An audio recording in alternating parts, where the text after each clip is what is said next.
What's up, everybody? How y'all doing today? I'm Anthony. You're watching Palmetto Prepared. Today we're going to go over 7 reasons why you should be growing garlic, and I'm going to show you how easy it is to actually do it. Now, first things first, I wanted to try to get one little fact out of the way for y'all, just in case you read up and get a little confused. Now, there are 2 types of garlic. There are hardneck and softneck varieties. The hardneck is what's going to have a central stalk that's going to come out, and the bulbs are going to form around it. The softneck, all the bulbs kind of get together, all the cloves kind of get together to form one bulb, but it's just leaves. Remember, if you read about garlic scapes or those nice little flowers or fun stuff, it's only going to be in the hardneck variety.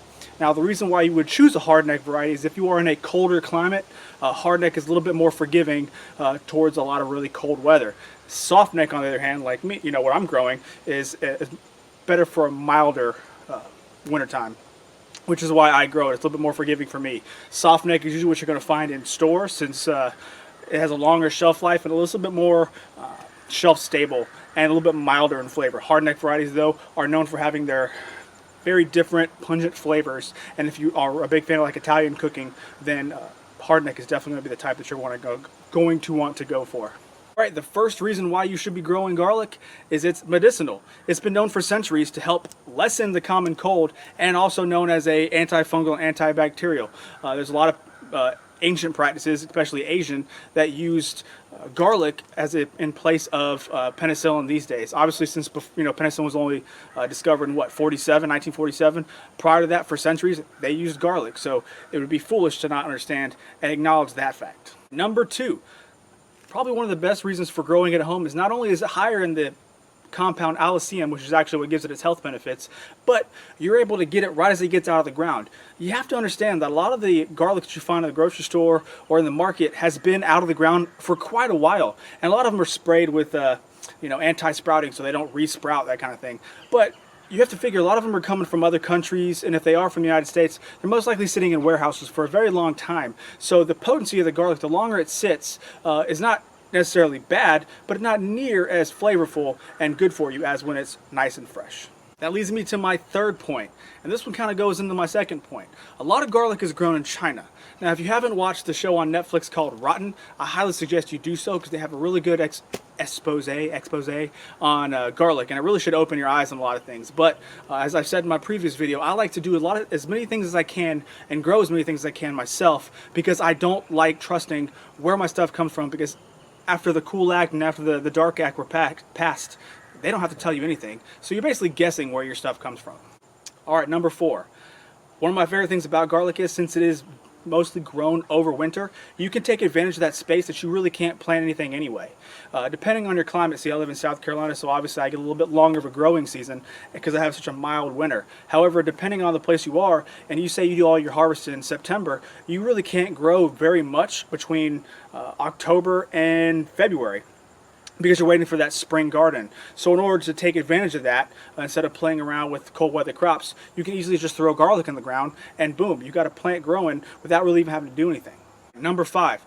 This kind of goes back in where I was talking about the hardneck, softneck argument. Since most of the grocery store garlic you're going to find is going to be a softneck variety, and you are in a little bit of a colder climate, you can experiment with hardneck varieties. And these varieties, since you really can't get them in your average grocery store, are going to be so much more flavorful than what you're going to normally find. So you get to experiment and cater your cooking to whatever region you may want to. A lot of Italian cooking, a lot of Asian cooking uses a lot of garlic. So you're able to really take advantage of that and experiment in ways that you really couldn't do just from the garlic from the store. All right, number 6. It's not like with a cucumber or a tomato where you have to ferment the jelly in order to get the seed to be viable. No.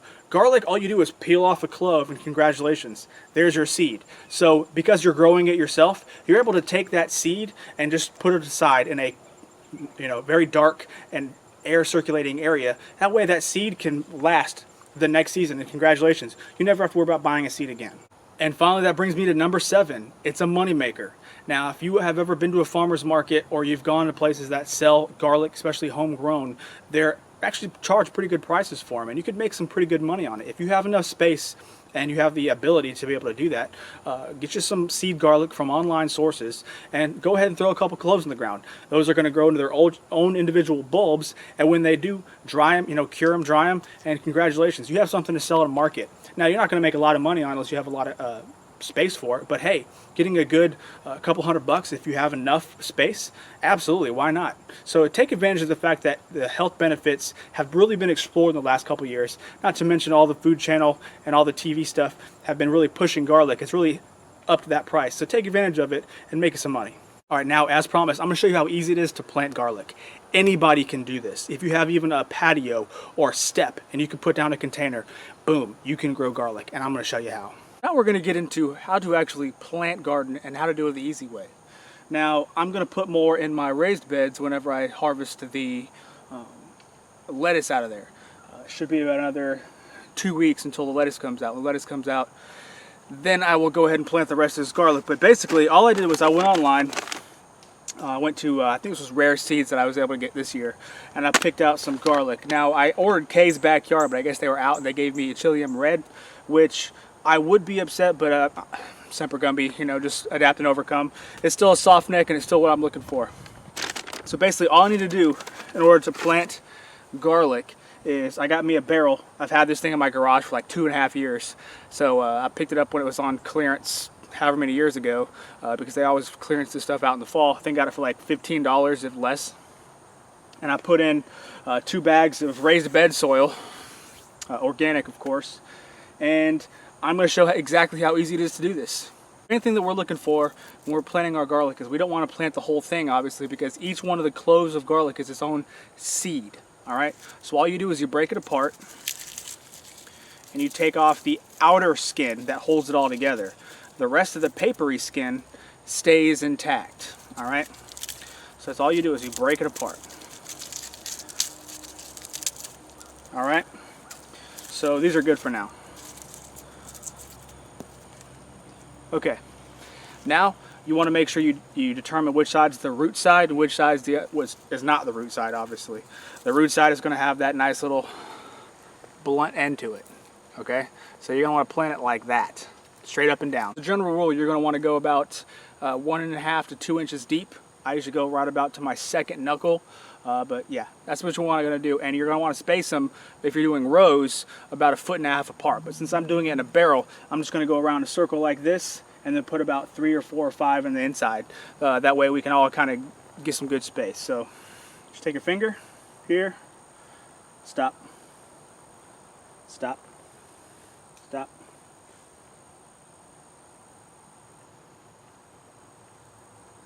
All right, now drop your cloves down in there. Remember, root side down.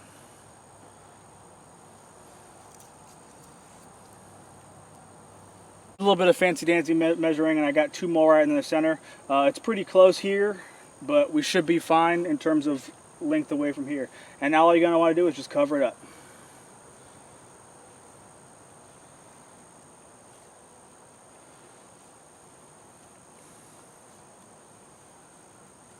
All right, now I'm going to put a little bit of water on this, and I'm going to throw some straw on it. When you throw straw, it depends on your climate. Since this is a soft neck variety and I'm in a mild climate like South Carolina, I don't need a lot of mulch to cover this. If I was in a very cold climate, say north of the Mason-Dixon line, I would want to throw about 4 inches of straw or something on top to make sure that it's insulated enough and the freeze-thaw cycles don't make it come out of the ground. So since I don't have to worry about that problem, I'm just going to put a little bit on top. All right, we're done watering, we're done mulching. The best part about garlic, and my favorite things I really like it, is it's very forgiving. And as long as you're in a raised bed or a planter of some sort and the roots don't stay wet, because that's why it's pretty good to put them in a raised bed. As long as the roots don't stay wet, it really doesn't require that much water. It's almost a set it and forget it kind of thing.